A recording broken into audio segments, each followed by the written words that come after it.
여러분 반갑습니다. I'm Kwon-soa and this is K-Culture Dive.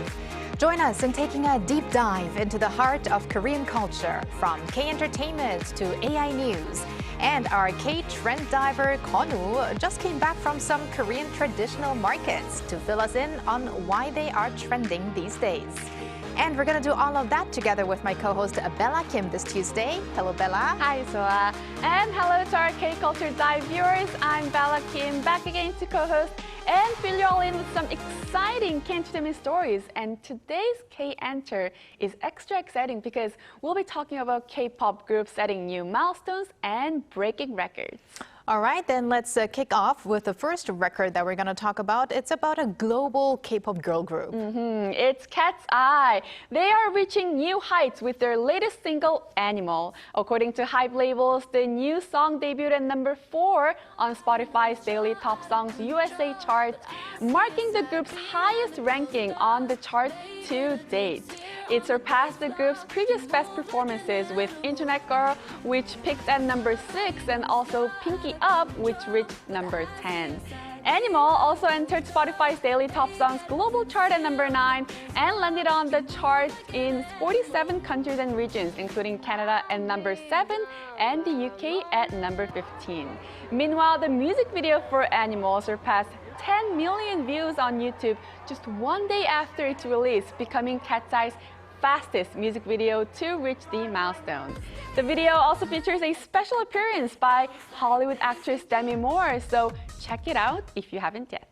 Well, I will have to say the music video is pretty wild, and that's also a comment that Demi Moore makes in the music video. Right. But Bella, we'll continue with another girl group that also reached a milestone on Spotify. Yes, it's Islet. They have added another impressive milestone to their growing list of global achievements. According to Spotify, the group's song Tic Tac has surpassed 200 million streams, making it the group's third song to surpass the 200 million stream mark on Spotify. Tic Tac is a B-side track from Islet's second mini album, I'll Like You, released in October 2024. And it's known for its catchy pop sound and distinctive clock-like hook, which is ti-ta-ti-da-ti-ta-ta-ta-ta.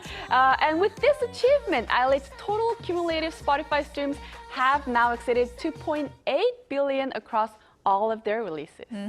And speaking about songs from years ago, some songs never get old. I know. And do you have a good example of such a song? Of course. I mean, I have several songs that's stuck in my head that's been going on my playlist, but one of them definitely is Smooth Like Butter, BTS's Butter. And I have to tell you, I'm not the only one. The music video for Butter has officially surpassed 1.1 billion views on YouTube. The song, released back in 2021, achieved the milestone on a Monday, becoming BTS's 7th music video to exceed 1.1 billion views. The group's other videos that reached the milestone is Dynamite, Fake Love, Idol, and Mic Drop, to name a few. Butter, BTS's second all-English single, became a worldwide sensation after debuting at number 1 on the Billboard Hot 100 and remaining on the chart for 20 weeks. The upbeat dance pop track continues to showcase BTS's enduring global popularity to this day. It was quite difficult to sit still while hearing the song in the background. But I might have to check my TikTok account because back when the song Butter was released, I actually made a video. I sang just a few lines of the song. And it reached, as far as I remember, tens of thousands of views. Wow. So that just shows the power of BTS. I'm sure that Butter will continue to rack up these figures. For sure. So thank you very much, Bella, for those stories filled with K-pop today. Yes, I'll stick around.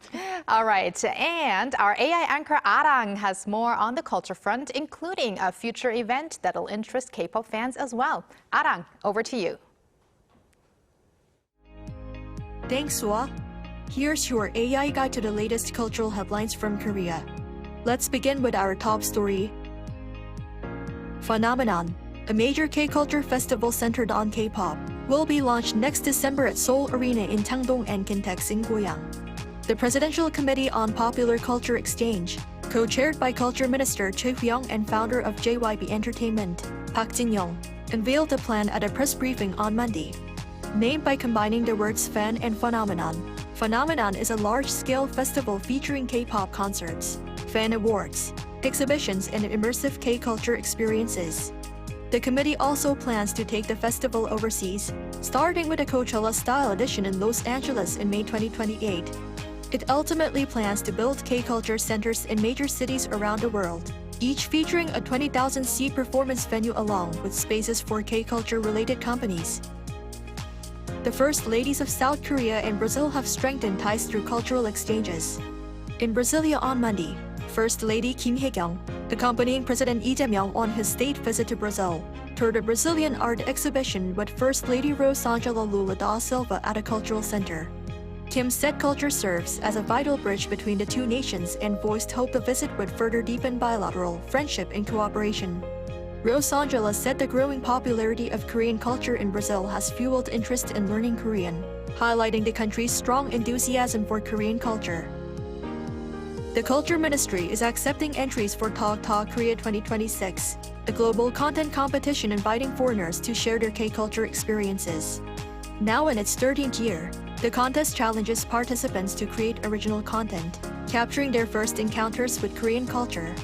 Entries will be accepted through September 28 in 4 categories: video, photography, illustration, and writing, via Talk Talk Korea's official website. First place winners in each category will receive a travel voucher worth 3 million won, or around $2,000, while the grand prize winner will receive the Culture Minister's Award. Winners will be announced on November 5th. That's all from me. Turning now to a quick look at more K-culture stories making headlines today.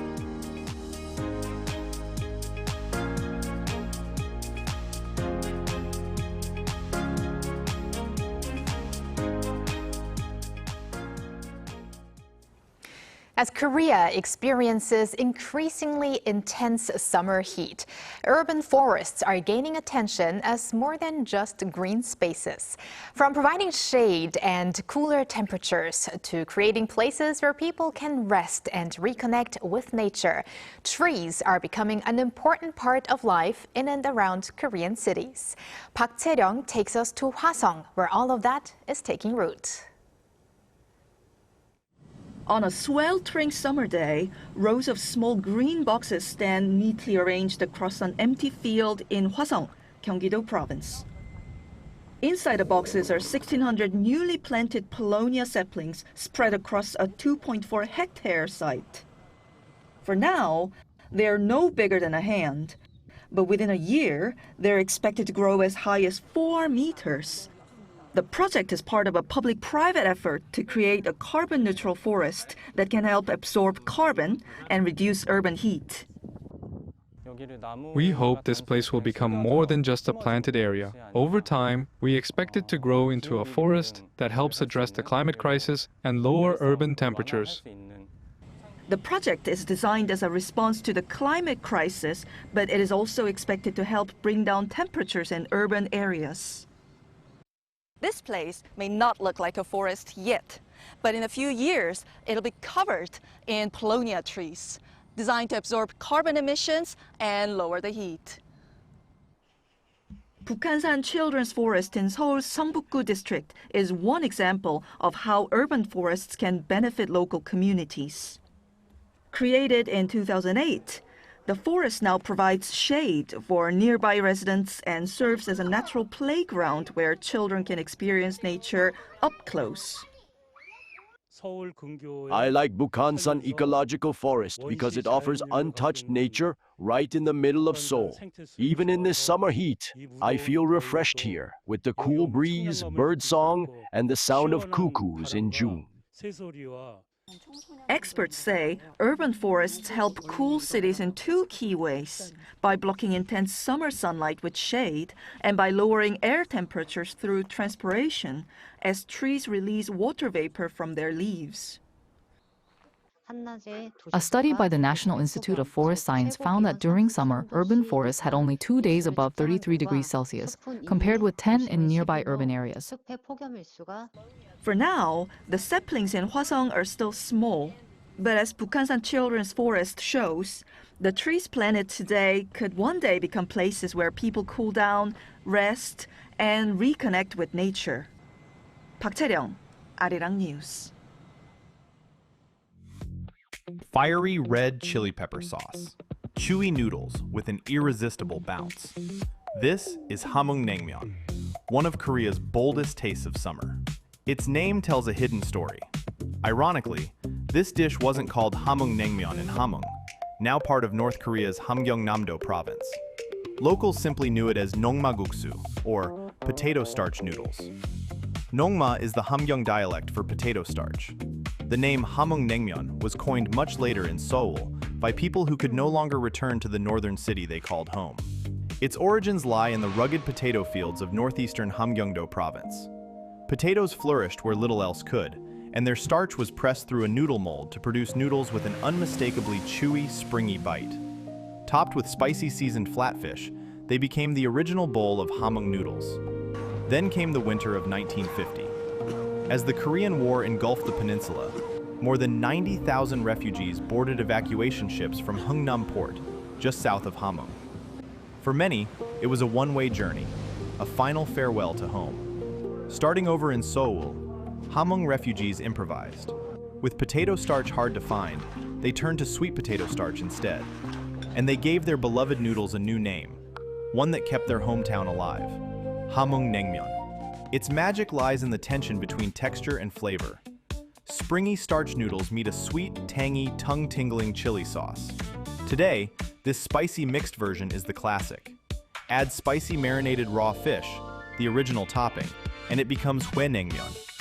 A splash of vinegar, a dab of mustard, and finally, a cup of warm broth complete the ritual, mellowing the lingering spice. What began as a taste of homesickness has become the very flavor of a Korean summer. In Seoul Ojangdong Naengmyeon Alley, that legacy has endured for more than half a century. If you want to taste Korean history this summer, start with a single bowl of Hamheung Naengmyeon, fiery, chewy, and born from a longing for home.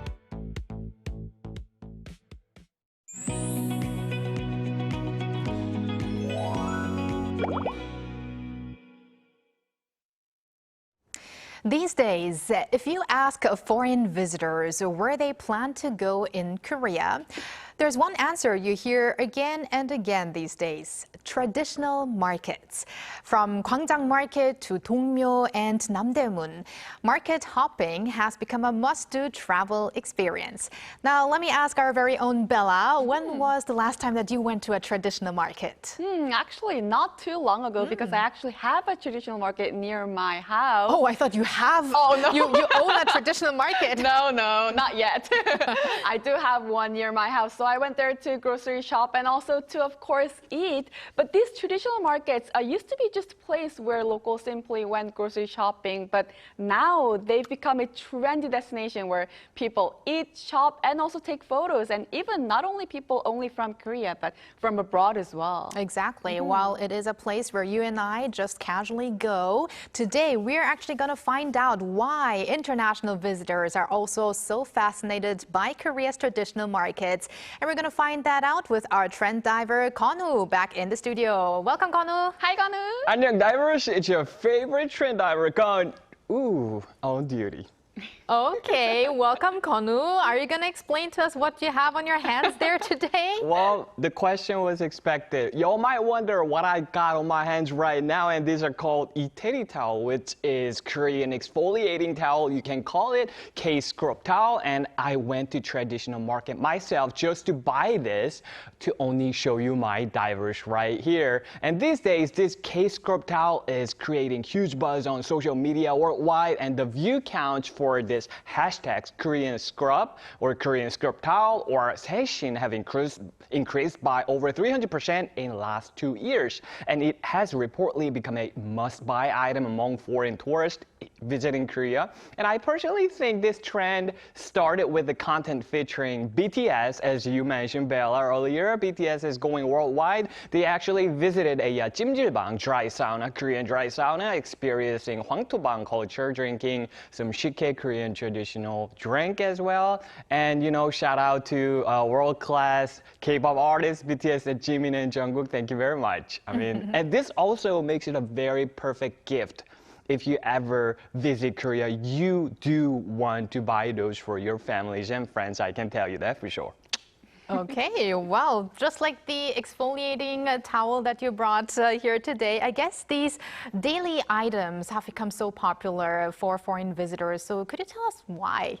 Right. That's a good question right there. So Korean traditional markets are not merely places to buy only, merchandises, but also they are places where visitors can directly experience and enjoy the cultural content featured in their favorite K-dramas, movies, or K-pop idol content. For instance, visitors purchase items seen in K-dramas such as 이태리 towel like this, and Korean traditional food like 참기름 sesame oil or gochujang Korean traditional red pepper paste, and K-pop idols have consumed at the market. But why do they want to do that? Because they want to delve into authentic Korean life rather than just traveling tourist attractions.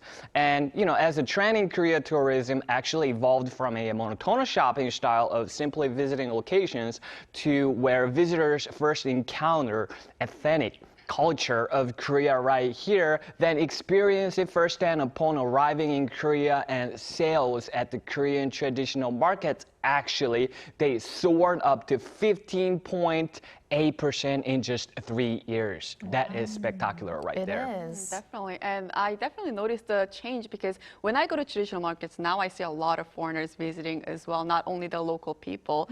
So these traditional markets have become definitely the hottest places in Korea recently. What kind of changes are taking place with this interest, growing interest? And also, you've went to some of them, so please tell us your experiences as well. So I'm so happy to hear that we have something in common, that we actually do visit Korean traditional markets, because we're translators. Bella, I know you feel me right here. So what we can learn from this is that I and you also go to traditional market, and if you compare to the past, I noticed unusually large number of young people visiting Korean traditional market right here. So well, if you think about it, the main consumers who's visiting Korean traditional market was the middle-aged and older demographic. However, with the rise of neutral or modernized retro visits, Gen Z have surged, and the reasons for this trend include, first, unlike the markets abroad, Korean traditional markets are a tourist destination where retro sensibilities and experiential contents coexist. So tourists travel to Korea consuming the K-contents, and Korean wave are flocking to traditional market to see and experience the real Korea, authentic Korea. And second, the prices are unrivaled. So Korean traditional markets satisfy both the value and the money of the sentimental vibe you can feel at the market, and also, most importantly, it is very important to the Gen Z, as you know, we call it 가성비 here, cost effectiveness, and this is because of most items are 20 to 30% cheaper than big brand supermarkets. And third, there is a unique culture of bargaining. Some shops in Korean traditional market actually they offer a bargaining or a negotiation. And for me, when I go to traditional markets, I also go there probably once a week, and the merchant goes oh, wow, you speak great Korean. You seem like a foreigner, so I give you a little discount. I was like, okay, lucky me, a little discount. So this kind of little, funny, entertaining things going on at the traditional market. So I highly recommend you to pick up some of the Korean words. That way, if you ever go to Korean traditional market and bargaining, or you actually try to negotiate, you'll experience something you will never and ever forget in Korea right here. So, and also, fourth, there are various events every weekend. There are so many events hosted by Korean traditional markets, such as Makgeolli Festival or Beer Fest, accompanied by lively music. And if you experience them firsthand, you will fall in love with the charm of Korean traditional market, I can tell you that. Wow, it sounds super exciting, especially after maybe a couple of hours of shopping, having that fresh beer or makgeolli at some of the festivals. Yes. Sounds like a super fantastic day. Definitely. Exactly. And you did mention that the age of the visitors are getting lower. And what I've noticed when I visit is that the actual owners of those stores in traditional markets are becoming young as well. Not only, the older generation, it's now become a young generation as well. So we definitely see the change over there as well. And now we want to talk about the fashion in market with our fashionista, Konu, of course. Markets known for vintage clothing and secondhand goods have also become very popular shopping destinations for international visitors as well. So why do you think vintage shopping is a thing now and it's trending? Well, I guess I can say when it comes to vintage shopping in Korea, Dongmyo Traditional Market is, one of the best, hottest spot you want to drop by. You do not want to miss this one. And it is a mecca for vintage shopping and a must-visit spot for fashionable hipsters and trendsetters, just like maybe me, or Cortez, or G-Dragon. I'm not really sure about me, but Cortez, they actually do visit Dongmyo for vintage shopping. That's one thing that I can guarantee you because there are so many pictures and posts you can actually find on social media. So in my generation, it became widely known after the nationally beloved variety show called 무한도전 Infinite Challenge. I'm sure you're aware of that, you guys, right? I'm not so sure. All right, but for Gen Z, among Gen Z, it is known as a place, like I mentioned before, where courtiers go for vintage shopping these days. So, the reason foreign tourists go to Dongmyo Market to shop actually vintage clothing is partly due to influence of aforementioned K content, but above all, it is because of the affordable prices and the rarity of having one and only clothing in the world. And clothing brings back memories of trip every time you see or wear it, right? So when I do travel, I make sure to buy one of those vintage clothes. That way, it's very practical. You actually not only just see or you don't keep it as a souvenir, you actually wear it. So every time you wear it or see it, it reminds you of good old memories back in your favorite country. So there's no point of not buying those vintage clothing, right? Yeah, and I'm liking your vintage style outfit today as well, Konu. But we're now going to go over to one of my favorite topics, food. Right. If you go to a traditional Korean market, you just have to have some great K-food. So what are the popular K-foods that foreign visitors go to these days? And also, is there anything that's especially popular on social media these days? Well, that's a good question because when it comes to shopping, traveling, the food always comes first. You know what they say? They say here in Korea, 금강산도 식후경. And I gotta say, it's universally accepted saying goes like, even the most beautiful scenery is best enjoyed after a meal is the truth. You know that, right, divers? And tteokbokki is the most featured food in K-drama movies and K-pop idols' favorite menu of all time, can be considered to be #1 menu in traditional markets. And tteokbokki is representative Korean street food consisting of rice cakes, tteok, topped with a spicy red sauce. And these days, not just tteokbokki, but tteok, rice cakes are going popular on social media. And there's a trend called tteokjisunnae. Tteok pilgrimage has emerged and where people visit rice cake shops in traditional markets across the country. And also there is one of my very own favorite street food called hotdog, and you do not want to miss this because this is so good, especially it's very famous during the winter. It is. Definitely. You're making me hungry. And we're talking about markets. There's so many different markets. What do you think are unique styles or characteristics of each of them? Right. Well, I was kind of wondering which market you actually visit usually, but what is it? Where is it? Gwangmyeong market. Oh. I live nearby Gwangmyeong, yes. Okay, that's a good one right there. And it sounds a little similar, but I gotta start with the Gwangjang market because Gwangjang market is a Seoul's representative and traditional market. And this year, Google search volume increased tenfold compared to 2021, reaching of all-time high. And true to its nature as a traditional market, it offers a wide variety of food and attractions. And with many big fashion and beauty brand stores nearby, it has become a must-visit destination for foreign tourists. And moving on to next, Hamheung Market is located in HBC Haebangchon near Yongsan or Itaewon, one of the Seoul's hot spots these days. And unlike in the past, a lot of shops were closed down. And these days, it's another hottest spot, hot place for youngsters, young people in Korea. So if you want to experience the vibrant energy of Korean youth, you definitely do not want to miss it. And as I mentioned earlier, Dongmyo Market is a mecca for keto stationery at the same time. Not only for vintage clothing shopping, there is is like keto stores. You can actually buy 말랑이 or wakbubor. We call it tactile toys, and also $1. It's like 1,000 won, about 1,001 LP shops, and also secondhand bookstores. So make sure to drop by Dongmyo Market. Okay, Konu, before we let you go, is there one place you would recommend to someone who's going to visit Korea soon, and what are the top items to get there? Oh, that's a good question.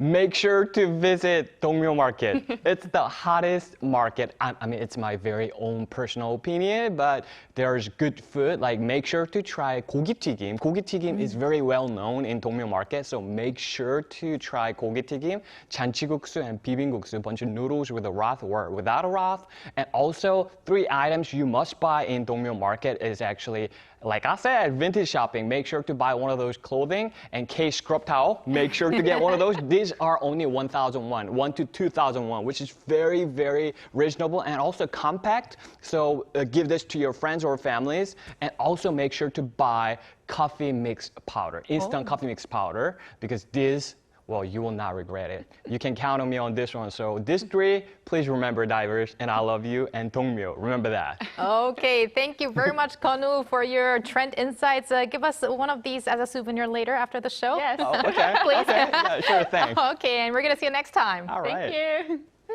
And thank you, Bella, as always. We're going to see you back later this week. Yes, I'll see you soon. Thanks for watching and your interest in everything K-culture. Please tune in again tomorrow, 2 p.m. Korea time. Keep diving.